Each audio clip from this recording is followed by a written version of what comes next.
Okay, next topic is public sector. Public sector, okay.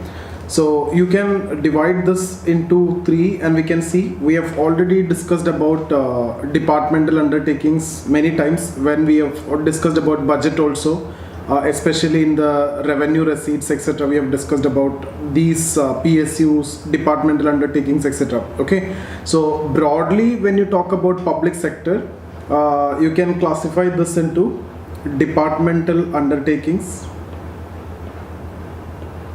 Okay, what are they? Mainly railways, post,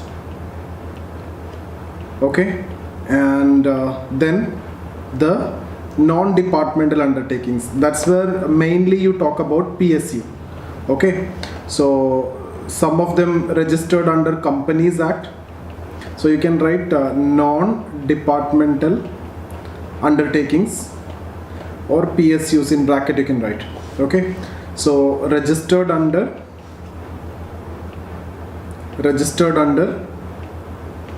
Companies Act, some will come there, and then registered under Special Act, registered under Special Act. Then one more classification is there, that is financial institutions. Okay, so here you will see the financial institutions like SBI will come here, Punjab National Bank, okay, PNB, LIC will come here, okay, UTI. So all these will come under this. See, when we discuss about public sector, it is actually 100% owned by government. That is what when you mean by public sector. Okay, but when we see this word government company, if it is government company, there has to be, government should be the owner of at least 50% of the share. That means more than 50%. If the government is the owner, it is a government company. Okay, so government company means more than 51 or 50 or more, right? 51 or more should be the government stake in the company. But you know, in India, actually these two are used interchangeably. So the government company is also used as public sector only. So there is no need to make that clear-cut distinction. I'm saying during divestment or disinvestment, which I'm going to discuss now, when the government company is selling off the share, but still if 51% is managed, then it is a government company. And if 51% less it is coming, then the government ownership will go. Okay, so now we will discuss about the rationale. Okay, so I hope this is clear.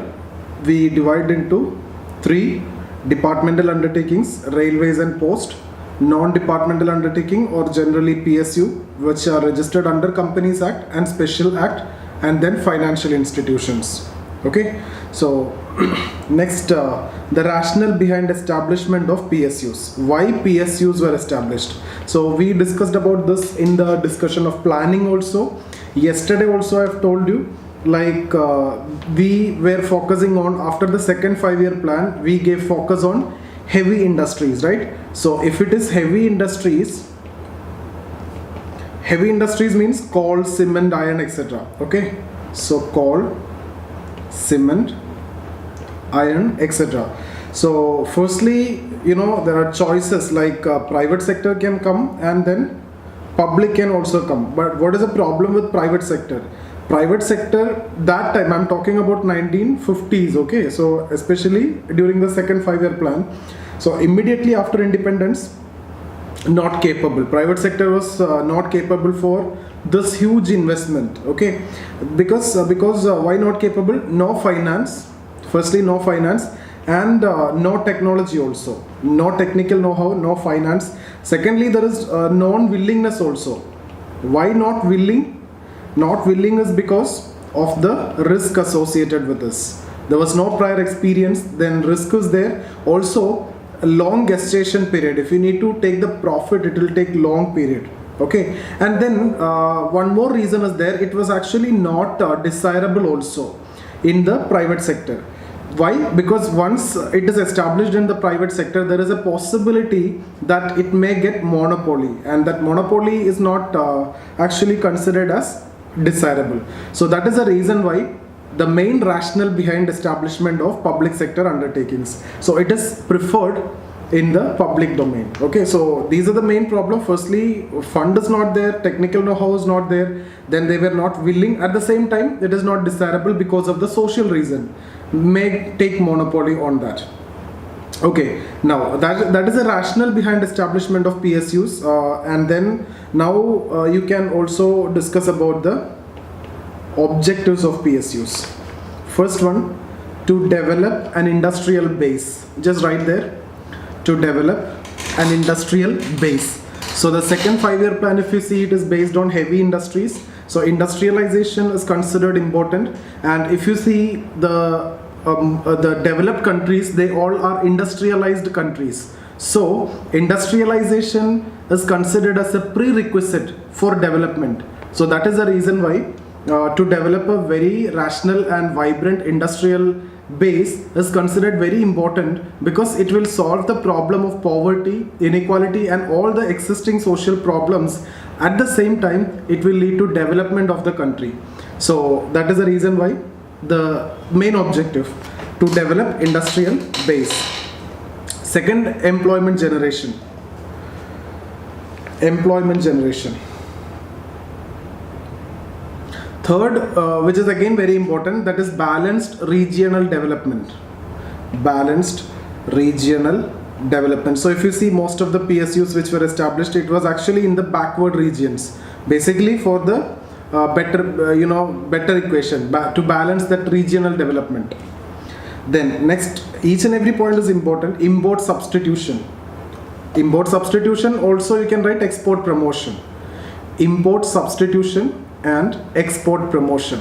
One more you can write, generate resources for government. Generate resources for government.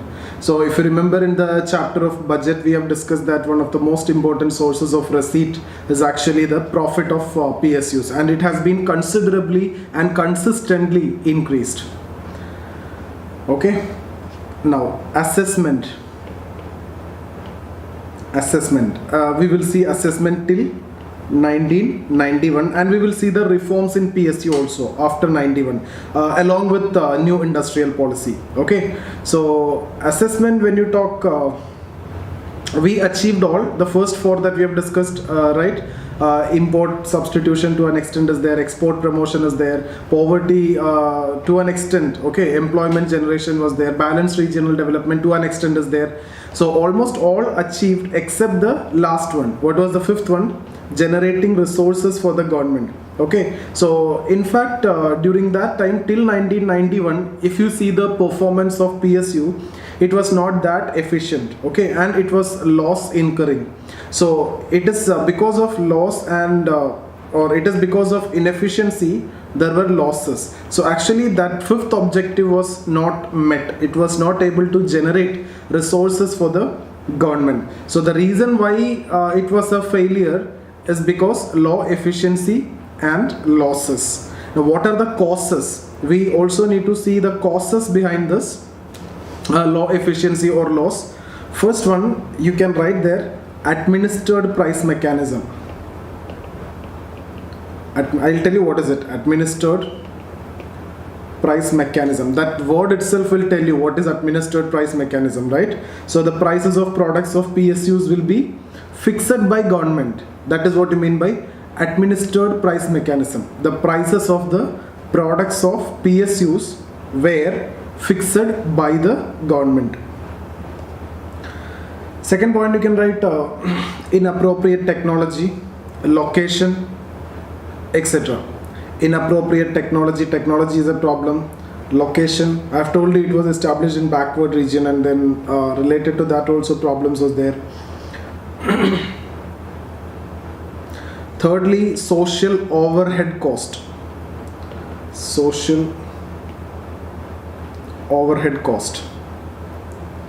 For example, you can write township for employees. Okay, so high social overhead cost.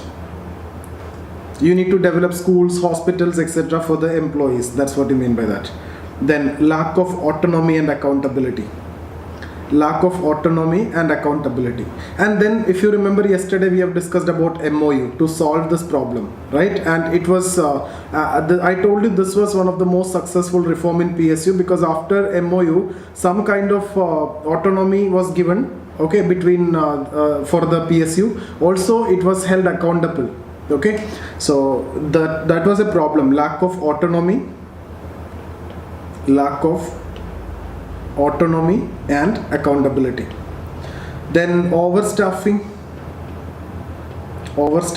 These are general problems. Trade unionism, etc. So these are the main problems. So now after discussing the problem, what we need to do? We need to discuss about the PSU reforms.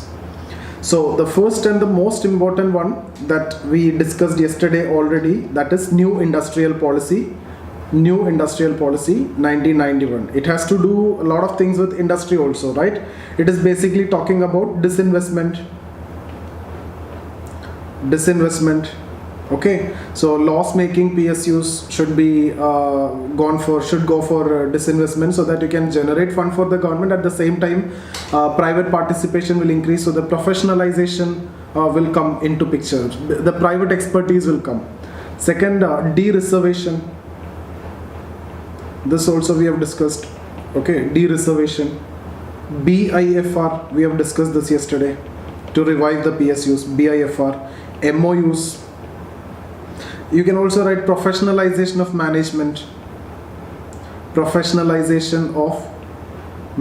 This also we have discussed yesterday, and I have told you the private sector expertise can be brought in for the management of PSUs. So these are few PSU reforms. Then second you can write, all these are part of a new industrial policy 1991 only. Second one, VRS, voluntary retirement scheme. In bracket you can write golden handshake scheme. Okay, to solve what problem or which problem? We have discussed about the problem of overstaffing, right? So here employees were actually encouraged for premature retirement. So this problem of overstaffing could be resolved. So voluntary retirement scheme, golden handshake scheme. So employees were actually encouraged for the premature retirement. Then related to administered price mechanism, you can write. Okay, next point, third point, administered price mechanism. Write it completely, put a hyphen and write, prices of products of PSUs were decontrolled. Prices of products of PSUs were decontrolled. Not all, except what? Except for fuels and fertilizers. Okay, so prices of products of PSUs were decontrolled except for these two, fuels and fertilizers. Fourth one, the PSUs were permitted to raise funds from public through IPO. So PSUs were allowed to issue IPO so that the PSUs can raise fund from public, initial public offer, right? So now you can buy and sell the shares of PSU because the PSUs are allowed to issue IPO. PSUs are allowed to raise fund from the public. The next is a very important one, but nowadays this question was not asking. Before 2010 you used to get questions from this area. Navratna policy 1997. Okay, so some companies were given this Navaratna status. So in 1997 these companies, just for the formality only I am discussing these names, not at all important, you don't want to remember also. IOCL, okay, BPCL, HPCL, IPCL, ONGC, GAIL, GAIL, SAIL, Steel Authority of India, India Limited, NTPC, MTNL, VSNL, BHEL. Okay, so given the status of Navratna, that means given a higher degree of autonomy, so increased autonomy. In 1999, IPCL, this one, IPCL was actually sold. IPCL was sold to Reliance. You don't want to know all these. IPCL was sold to Reliance, and one more, VSNL. VSNL was sold to Tata. Okay, so these two were sold. So after that, 9. Okay, and then in 2008. So in 1999, after the selling of this two, 9, 2, 4, 6, 8, 10, 11. So that was reduced to 9. Then in 2008, some more companies are given the status. You don't want to remember, Coal India Limited, okay, SCIL, etc. So by 2010, 18 companies were given the status. So see, it is impossible for you to remember the name because Navaratna, next is Maharatna, okay, etc. is coming. Mini Ratna is also there. So in that, hundreds of companies are there. So no need to remember. I'm just saying, yes. Okay. So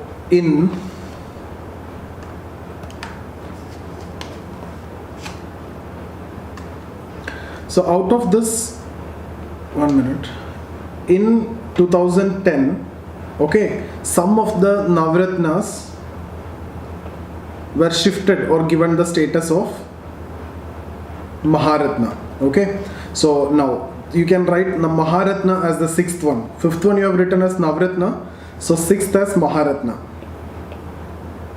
Maharatna 2010. So 7 were given the status of Maharatna, 7 companies like IOCL. From before only IOCL was there, ONGC. Okay, so it is actually from Navratna only, because they said many companies are coming as Navratna, but these companies are doing really good. Okay, so that is why Maharatna status was given.